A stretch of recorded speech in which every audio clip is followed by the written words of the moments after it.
Holy crap, WandaVision. Okay, I don't have any words of my own, so I will use the words of the famous philosopher CB Guy. Best episode ever.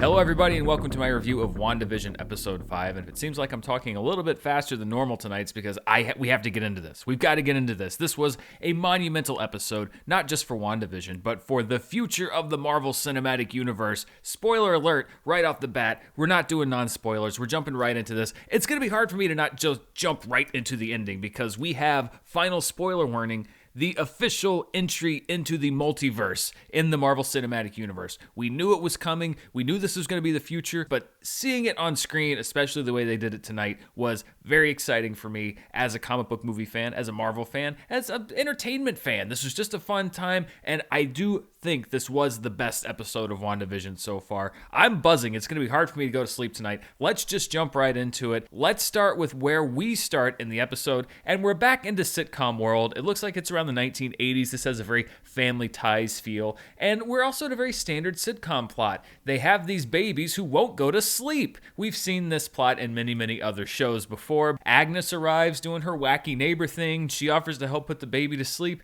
and then she stops and says, "Do you want me to start the scene over?" And this is the first little crack in the surface. Wanda's been papering over all of these other weird things that have been happening, and nobody really seems to have noticed. But this time, even Vision knows that something weird is going on. But Wanda's not ready to accept that yet. This is the episode where the world starts to crumble, ending in a monumental shift for Wanda. Another sign of Wanda's loss of control is the twins themselves, because they are able to act independently of her. The first example we see of this is that they instantly age themselves from infants to 5-year-old kids. This is obviously not something that Wanda had intended, but it also seems to be something that even Vision is accepting somewhat as part of their reality. I really loved how they did the intro to this episode. Again, this is very much the Family Ties intro, but even down to the Wanda powers over the pen that's coloring in the drawing that we see, it just serves to underscore the fact that Wanda is constructing this, that this is a construction of her own. Oh, and it also just nailed that style of the 80s. That's something they've been doing from the beginning. These have been very good replications of the sitcoms from their different eras. Then we jump out of Wanda's world for a little bit. We rejoin Monica Rambeau, who's recovering from her experiences inside. And this section also provides some very interesting little puzzles and hints and clues. First of all, when we re-team with Monica and Wu and Darcy, we get dropped a couple of interesting pieces of information. Number one, it's confirmed that the people that are living inside of Wanda's world are in fact the real residents of Westview, New Jersey. But Wanda is controlling their minds, and Monica confirms this by saying that she was basically completely out of control of her body. We'll revisit this a little bit later. So that's a little bit of filling in the gaps about what exactly is going on there. Secondly, we learn that Wanda broke into the facility where they were keeping Vision's body and stole it. So that fills in a little bit from last week when we saw that brief glimpse of Vision's dead body, that the Vision we're seeing does appear to be Wanda's attempt at reanimating him without the Mind Stone. Obviously, things aren't going as well as they could have been, but we do get that confirmation that this is not a situation that Wanda was perhaps thrown into, because she at least took the action of getting Vision's body. There are also a couple of interesting things with Monica. Number one, when Captain Marvel's name is dropped, she does not seem pleased to hear it. And maybe it's because she went off-world. Perhaps she thinks that she left her mother to die or abandoned them in some way. But I like that they're not going to set up this dynamic necessarily when these two characters are brought together eventually, that they're going to be buddy best friend, because when you think about it, Captain Marvel left Earth when she was just a kid. A lot of stuff can happen between now and then. So a little hint at their dynamic when they are both reintroduced to the MCU, and a little bit of a drop toward a mystery character. They're trying to build some kind of a vehicle which would allow Monica to go back into the Hex. That's what Darcy is calling it. It seems to be the name that's going to be catching on for this world that Wanda has created. And Monica says that she knows an aerospace engineer who might be interested in consulting on the project. There's a close-up of her texting on her phone, so is this a character that we know? Is this a character that we've never seen?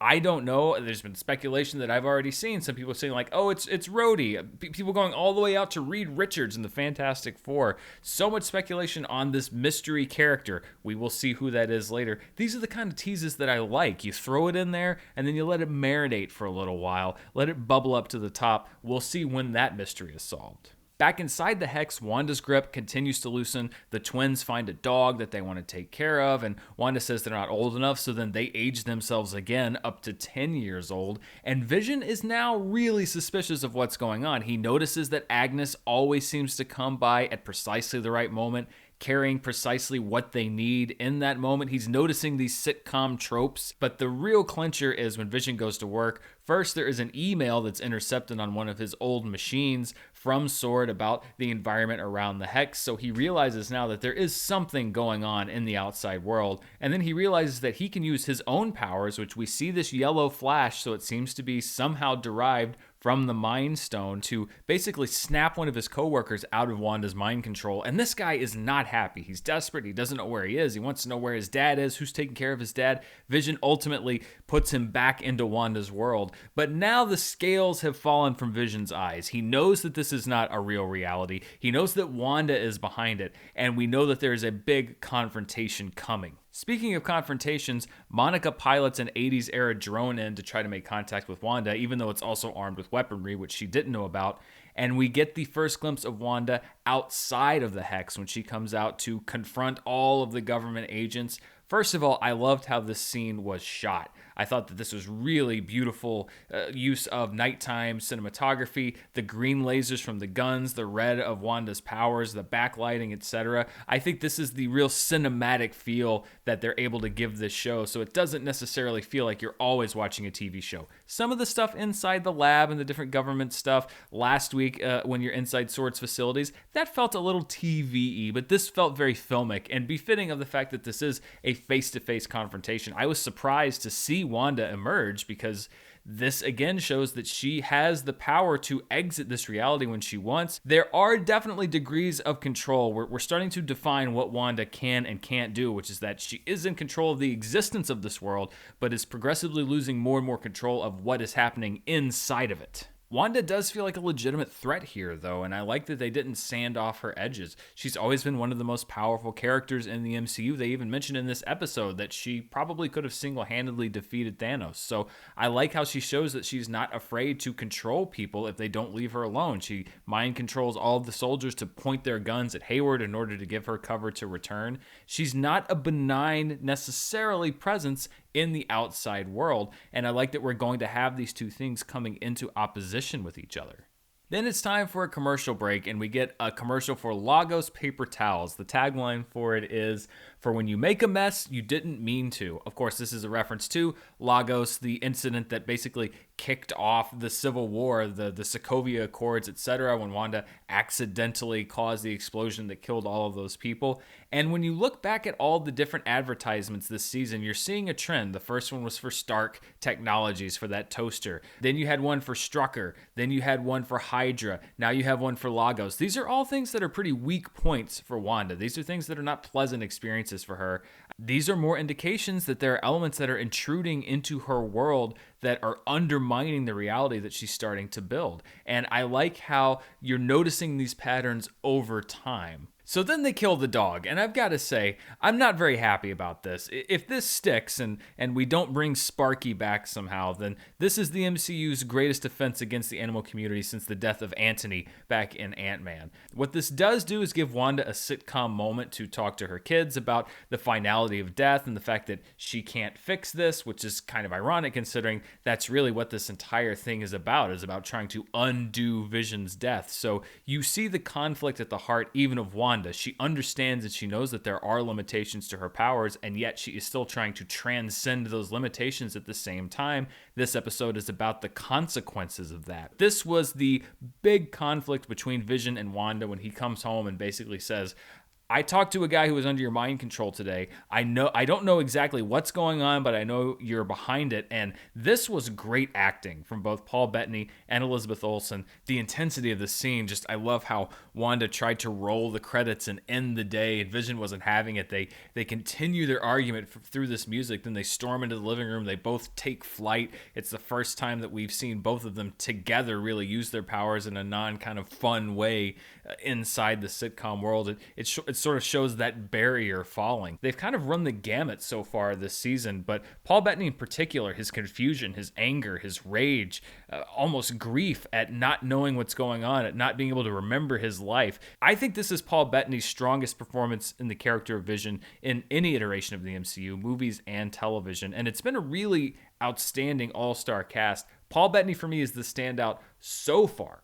But I think that there's still a lot of different stuff. And by the way, Elizabeth Olsen's not too far behind, nor is Kathryn Hahn. The performances in the show have been great up to this point. We're already in the aftermath of this really intense argument, and then the doorbell rings. And maybe I'm a sucker. They had mentioned Pietro a couple times in the show. They mentioned him in this episode. That's really what got Monica taken out of Wanda's world, was talking about Pietro and mentioning Ultron. So I guess it shouldn't have been a surprise that they're going to bring him back into the show at some point. But number one, I did not expect that to be him. I thought it might be the aerospace engineer that Monica was talking about, that perhaps he would be injected into the show, had figured out a way to get in. Maybe it is Rhodey or somebody else. I did not expect it to be Pietro. So when they showed the back of the head with the silver hair, I was already going, oh my God, of course.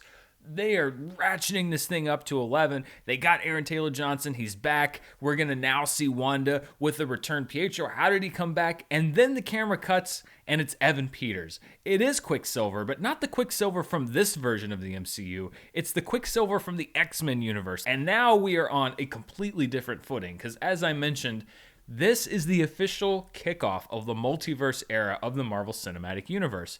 There's been Spider-Man casting news. We know that they've been bringing in different Spider-Man villains for the next movie, maybe different heroes. We know that Doctor Strange's next movie is going to be about the multiverse. We know that they've got to figure out a way to get the X-Men into the Marvel Cinematic Universe. This was one possible way. But I think when we look back on the timeline of the MCU, this episode tonight is going to be one of the crucial moments as far as where they were going to take all of the different stories. And I certainly did not expect the next big turning point for the Marvel Cinematic Universe to come while I was sitting on my couch at 2 o'clock in the morning, but that's just how it goes at this point. So I am very excited by this. First of all, I love Evan Peters' Quicksilver. I'm excited to see what this means now, because now the possibilities are limitless. You can bring in any Marvel character from any Marvel movie ever made and perhaps incorporate them into the storyline. Now, I hope they don't start doing this willy-nilly and just bringing everybody in, but for this show especially, the fact that Wanda has now brought in Pietro, it does make more sense to do it this way when you think about it. Yes, Aaron Taylor Johnson perhaps was my first thought, but we just had this part with Wanda saying that she cannot bring people back from the dead. She's struggling to bring back Vision, who is a machine at the end of the day, back from the dead. So what's the next best thing? You can't bring your actual brother back. You bring a version of him back. And this is going to open the door to so much stuff down the road. So this, it's a phrase that I use a lot, the hinge on which the entire show turns. WandaVision turned a big corner today, and so did the MCU. I'm excited about this. I don't know if this was the Luke Skywalker level cameo that Elizabeth Olsen was talking about in the press this week. Maybe it was. I think they still got a lot of big surprises up their sleeve, but this show, I think, has gotten better with each episode so far. I thought the third one was an improvement on the first two. I thought the fourth one was an improvement on the third. I thought this one was an improvement on the last one. So if we keep up with this trajectory, we're up for some really great stuff in the next few weeks. And I am excited to see where we're going to go from here, to see what happens now that Pietro has entered the picture, to see if they're going to be able to get back into the Hex. Who is this aerospace engineer? So much stuff that hasn't been answered yet. And in case you can't tell, I'm super excited about WandaVision. I can't wait to talk about the show next week and see what the hell else has been going on. What did you think of the show? Are you excited for the return of Pietro? Are you excited about the MCU's multiverse officially kicking off? Let me know down below. And as always, please, if you love what I'm doing,